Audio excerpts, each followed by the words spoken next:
at the moment, we've got parts of the world in levels of lockdown and all those sorts of things.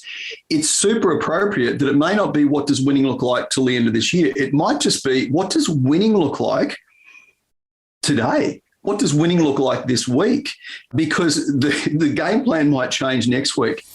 You're listening to Elevate, the official podcast of Elite Agent for real estate industry sales professionals, property managers and leaders. We are proud to present Courageous Conversations, a podcast series focusing on the tough decisions people have made to put themselves on a pathway to success. This episode is brought to you by Connect Now, who makes the business of moving easier for both you and your clients. For more information, visit connectnow.com.au. Please welcome your host, Leanne Pilkington.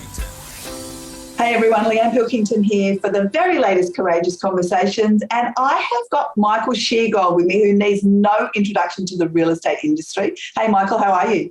Leanne, I'm going fantastic, and thanks for being on Courageous Conversations. Hey, that's my pleasure. So they talk about expertise. You need sort of 10,000 hours of practice to become an expert. You've done something in the order of 32,000 coaching sessions and more than 31,000 hours of presentations. Like, that's mad. I'll say thank you. And when you think of it like that, where's my walking stick? Yeah, totally. You must have started when you were about 3, did you? Oh, thank you. I love a compliment like that. Look, it's been an amazing journey, and I think many people know that I started out doing general business coaching and also in the time management area. And I met this guy called John McGrath through a joint mentor who said, hey, you guys ought to connect. And that started a 12-year coaching relationship with John. Yep. And, that was when he had the 2-story terrace and 4 people in the sales team. Wow. So, I reflect on it being amazing growth for the McGrath business back in those days. And that's really interesting, actually, that he saw the importance of coaching way back when it was such a small organisation. That's really, he's been a leader in our industry for a very, very long time. And that's a real indication, isn't it? And I think, Leanne, this is an important point that once upon a time you had a coach. Oh, are you okay? Is something wrong with you? Now I've got a coach. That's a really smart decision about where you're heading, how you can build momentum. What are you putting in place about helping you get there? And, even if you and I moved into a coaching session, which I promise I won't do with you right now, Leanne, and I said, hey, Leanne, what does winning look like between now and the end of this year? Yeah. And you go, that's interesting. That's a question that I haven't posed for myself already. So as soon as I ask you that question, it has the ability to directionalize your thinking into starting to open up a possibility. And I'm just making a note of that while we're at it. And I'm suggesting to all of the leaders I work is to ask your team, what does winning look like? Now, at the moment, we've got parts of the world in levels of lockdown and all those sorts of things. It's super appropriate that it may not be what does winning look like till the end of this year. It might just be what does winning look like today? What does winning look like this week? Because the game plan might change next week. And I just love it when people are getting into that mode. And this is the power of coaching, asking questions. And I've often say when I run our Coach the Coach program, it's not about making statements. It's about having powerful questions that can start to directionalize or open up a possibility for someone's thinking. Yeah, absolutely. One of the questions I ask myself every day, and it's sitting here right on my computer, is what is it that I can actually do today? Where are the opportunities today? Because as you've already identified, we're in lockdown and the opportunities today are different than the opportunities when we're not in lockdown. So it's important to get focused on what you can actually do, right? Yeah, it's so good. And interesting, I watched the Voice last night, and Keith Urban was sort of saying he was feeling this real sense of grumpiness and was just watching TV and getting down. And he had a good friend of his ring him and said, Keith, I'm hearing everything that you can't do right now. Mm-hmm. I'd love to hear from you what you can do. And then Keith said, well, I could do this. And said, okay, what else could you do? What else could you do? And it's a coaching conversation. And all of a sudden, it was enough of a pivot for Keith to go like, oh, there's all of these things that I can do. Yeah. So I don't need to stay here. I can start to move here. And, I often talk when I'm talking with great agents and leaders, if there were 100 things you could do pre-COVID, there's only 90 you can do now. So there's 10 you can't do. So are you going to focus on the ones you can't do, or are you going to become really, really good at doing the 90 that you can do? And by the way, that's not to say that someone who is doing homeschooling, whose partner has had an issue, who might have had someone in the family where they've had to be not just in lockdown, but in isolation from that point of view. Yeah. There's multiple levels with this. And I don't want to downplay the importance of supporting each other through this particular process too. Yeah, absolutely. It is more challenging for some than others. There's no doubt about that. Now, you mentioned the Coach program, which I'm going to do one day. I haven't done it, but I am going to do it. That's my commitment to you. Why did you start? Because business owners don't really think of themselves as coaches very often, do they? Because most of our business owners, not all, but most, are the number one agents in their office, right? So why did you start that program, and what does it teach our leaders to do? It is one of my favourite programs because it's a peel back the layers of what I do on a day-to-day basis with clients. So it's fun. I actually get to say, here's what I'm doing in these situations. Yeah. And I talk about with leaders, there's lead, there's manage, and then there's coach. So we lead people in the direction of our vision. We manage things, projects, profits, numbers, KPIs, and we coach people for performance. And what happens a lot is most people, or I shouldn't say most, a lot of people fall into the trap of just doing that manage bit. So numbers, KPIs, that kind of thing. Yeah. The inspiration is going to come from the lead. So where are we heading? What does it look like? What does it look like beyond the next 3 months? Guys, we're actually focused on putting this in place as we build this. And, there's a saying, and that is we want to make sure given that we can't do these things, we've actually got more time. What are we going to do with our time to make this as productive as possible? And that becomes a different conversation where we start to look at, there's some things here that we haven't had time for in the past that we can now bring into play. That's lead. And then from a coach point of view, back to what does winning look like? Back to if there were 3 skills that you invested or built in your career, what would those 3 be, and where would that take you to? All of a sudden, it gets people thinking in a different way and a different possibility. Yeah, it's really interesting. I'm working with some of our officers at the moment because obviously no travel and no travel time. My commutes, I've got a long hallway, but that's about it. It does give me more time to work with our business owners and some of our agents, which has been really interesting. And the agents are sort of feeling like the business owners are only focused on managing those KPIs. What are you doing today? What are you doing tomorrow? What did you achieve yesterday? And the agents are kind of feeling like, I can't do what I was doing before, and there's no inspiration coming through, right? It's just the business owners are trying to make sure there's enough money coming in to pay everybody. I get it from both sides. But what would your advice be to both the agents and the business owners that are in that situation right now?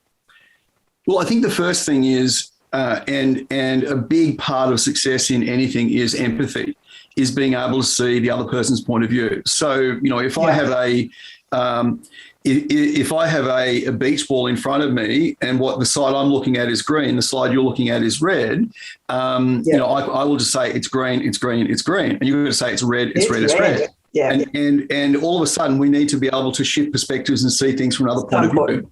Now, this is leader to agent or to property manager, to anyone in the team, and then it's also our team to clients. So the ability for us to lean into where a client is at. I think firstly with the team, the thing I'm saying is avoid an 8:30 start or an 8 a.m. start if you're in lockdown. Do a 9:30 start and say, guys, do some fitness in the morning. Spend some time with the family. Get breakfast sorted with it. Watch something motivational and share that at 9:30 as to what you've actually done. Maybe do some journaling because we all know it's a great idea. Have we had time to do it? Maybe this is a time to send out something around meditation and what are some of the things you can do to breathe and relax even more. The other thing I'm definitely saying is I do believe you need a startup, like a morning startup. So what are your wins?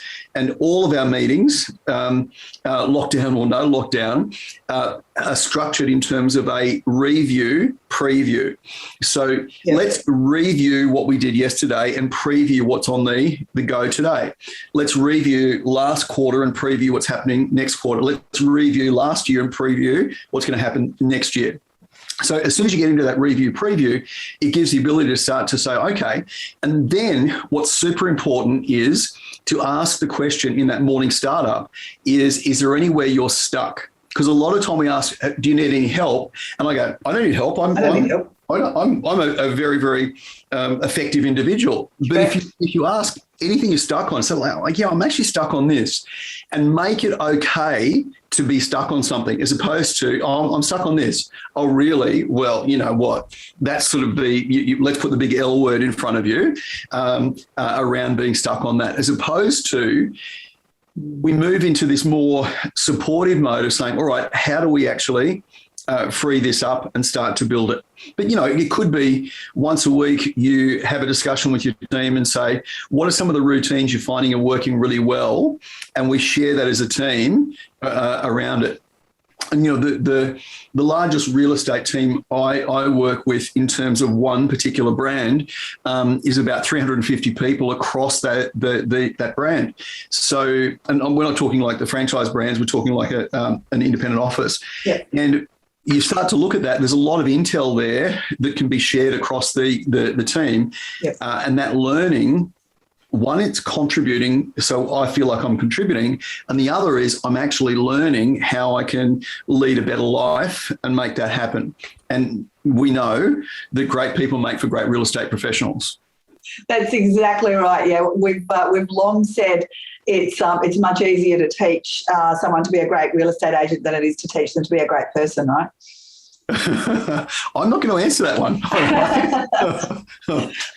So when you're coaching somebody to have these really the difficult conversations, the feedback conversations, the KPI conversations, my husband says don't talk about KPIs. People hate to be held accountable. What is the language that we can use that actually makes it a less confronting conversation? Can I grab something from our Coach the Coach program and share that? Of course. Okay. So a GPS in a car or an aircraft needs two important things. It needs to know where are we starting from and where do we want to go. So I utilize the GPS sort of methodology around breaking that down into goals, plan, and support. Yep. So, you know, if you and I were in a coaching session, so I would say... I feel like we are, just quietly. So if I was to say, so Leanne, between now and the end of the year, if there were 3 to 5 business goals you'd really like to achieve, what would they be? And if there were 3 to 5 personal goals you'd like to achieve, what would they likely to be? Yeah. Now, some people will turn over in their diary and say, I'm glad you asked, let me share them with you. Others will probably need a little bit more massaging to help them get clear on that. So that's the goal. And one of the challenges is a lot of the time people go, I've got goals, therefore I'm done. No. Big goals, no plan, probably ain't going to work out that well. And I believe you can't hold someone accountable to a goal. You hold them accountable to the plan to achieve the goal. Yeah. Now, rather than me saying, Leanne, I have decided what you are going to do this year, and here are your 3-5 business goals, I've asked you and helped generate those with you. Now, I might give you a little bit of a challenge and say, Leanne, come on, you're better than that, and give you a little nudge. Or quite often someone new, I might say, that sounds great. What would be the minimum you'd feel comfortable with? So sometimes it's challenging up. Sometimes it's actually bringing them back slightly in terms of what they're going to achieve in that particular time frame. And that's be able to read the play. So we go from the goal, which should have a why and a what focus. Here's what I want to achieve. And then, what is it about that you want to achieve? Tell me why you want to achieve that. And then that's a great way because they're sharing their M factor. They're sharing their motivation with you around those particular points. Then we move to the plan. And the plan is basically how and when. So how is that going to be achieved? So what do you actually need to do on a daily or weekly basis in order for that goal to happen? So the goal's out there, end of this year, pop the champagne. Let's come back to this week, this month. What is it you need to do? So how is that going to happen? So the how and the when. Okay, when are you going to schedule that? Okay. Okay. So when's that going to fit into your ideal week? How's it going to work? So you really build a how plan with them. Now, once again, depending on who you're with, that how plan might be very, very detailed, or the how plan might just have these 3 or 4 big chunks, and we know you know these 3 or 4, that plan is achieved. The plan's achieved, so therefore the goals are achieved. And then we ask the support question. Mm-hmm. Mm-hmm. And the support question will always lead to accountability. But now I've got someone who wants accountability, because now I've asked, how would you like me to support you, to support you on this journey so you achieve these things?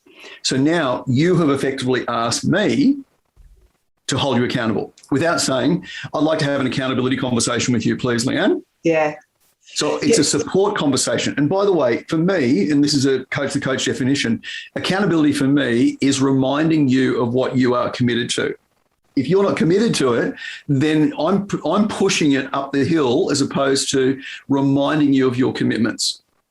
Yeah, because some of the salespeople that I'm talking to feel like the conversation is a little bit relentless. Like it's every day, what have you done? What are you doing? What have you done? What are you doing? And they just feel like they're being micromanaged. Yeah. Well, see, this is where, and it was interesting. I had a session yesterday and also today with a couple of teams in Sydney. And one of the things I'm saying is throw some humor into it. Find something on YouTube that is a comedian doing a skit around something, or one of my favourites is the dentist doing the negotiation of the tooth extraction.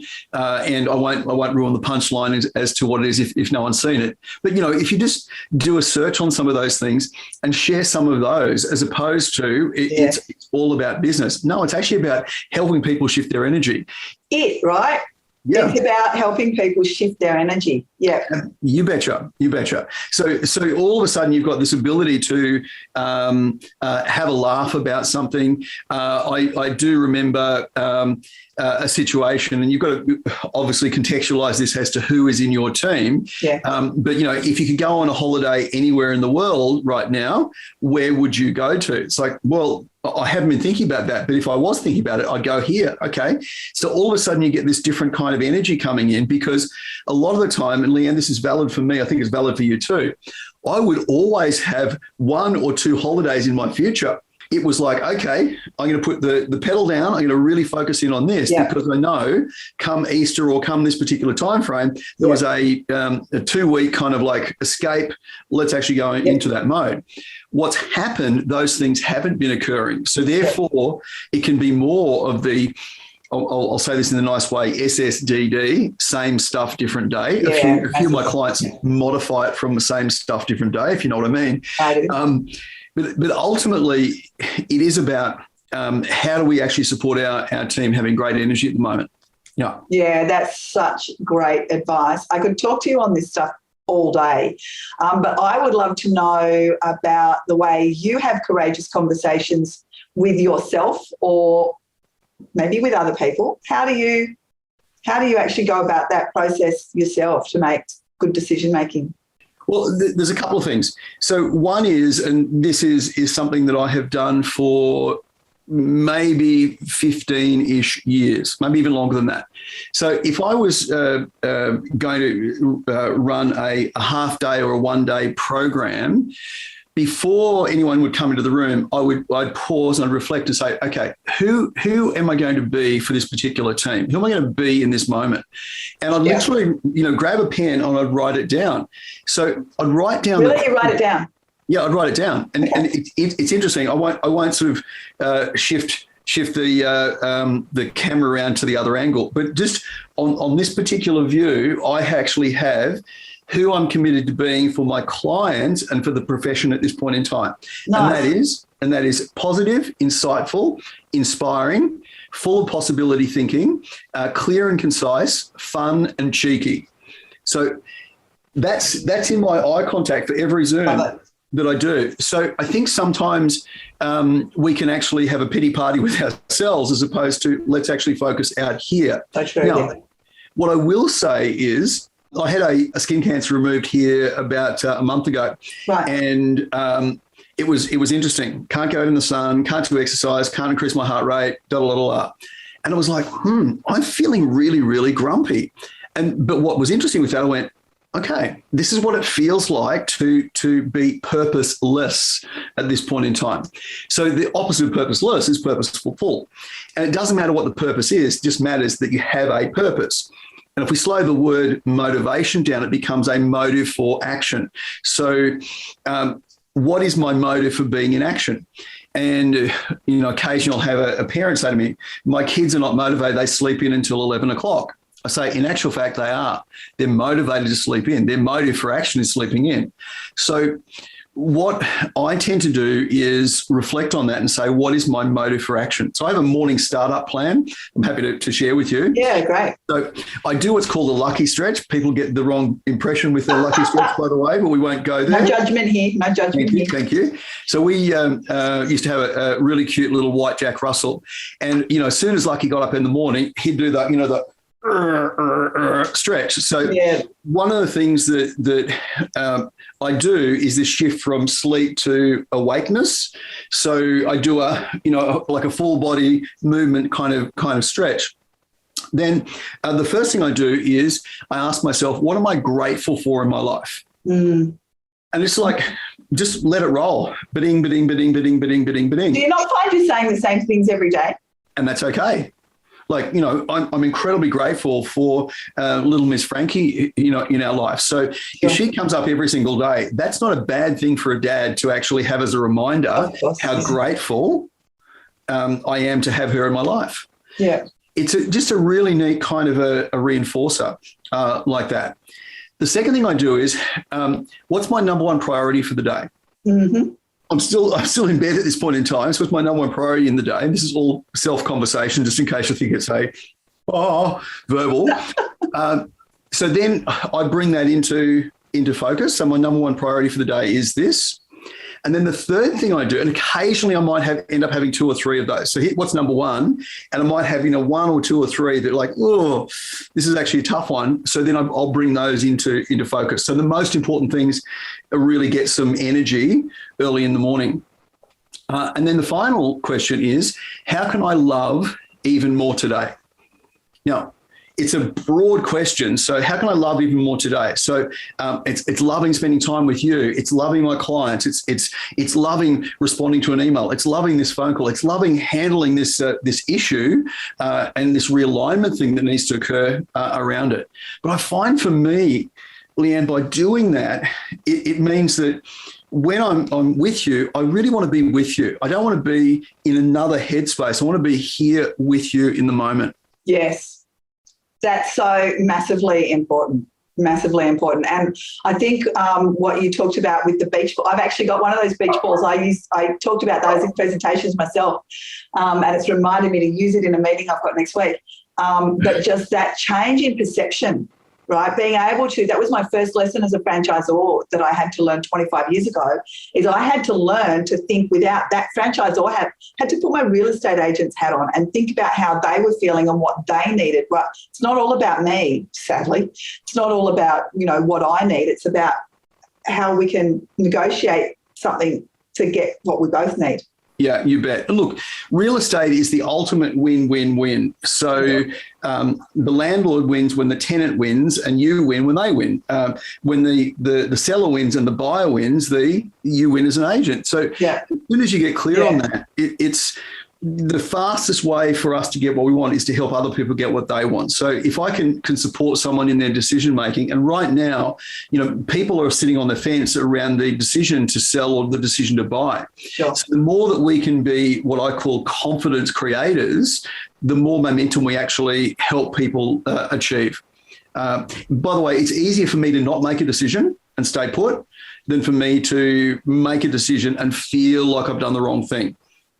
Yeah, that's so true. It is easier for a lot of people not to make a decision and just to procrastinate and go on and on and on. Yeah, I like that, confidence creators. Well, we have just chatted away for half an hour, my friend. Thank you so much. You're so generous with your time for the industry in general, and this has been a really, really worthwhile conversation. So I'm looking forward to sharing it with everybody. Thanks, Leanne. Really appreciate it, and thank you for the work you do. I mean, putting this message out is so important for people to help them navigate as to where they go. So, happy to be and support people on their journey of success. So to that end, where can people find you if they want to know more about what you do and the courses that you do? Well, the simplest thing is jump onto michaelsheargold.com and join the VIP communication list, have a look at some of the blog posts and some of the free resources there to get you started on that particular journey. We have got, Agent Growth Club, Leaders Growth Club, and some great programs there like Coach the Coach that are available to really design to support at the agent level, the leader level, and even the property management level to support that kind of growth mindset to achieve the best result possible. Amazing. Thank you so much. Thanks, Leanne. We hope you enjoyed this episode of Courageous Conversations with thanks to connectnow.com.au. Don't forget to get access to all of Elite Agency's premium resources, including a detailed episode guide for this podcast. Visit joineliteagent.com.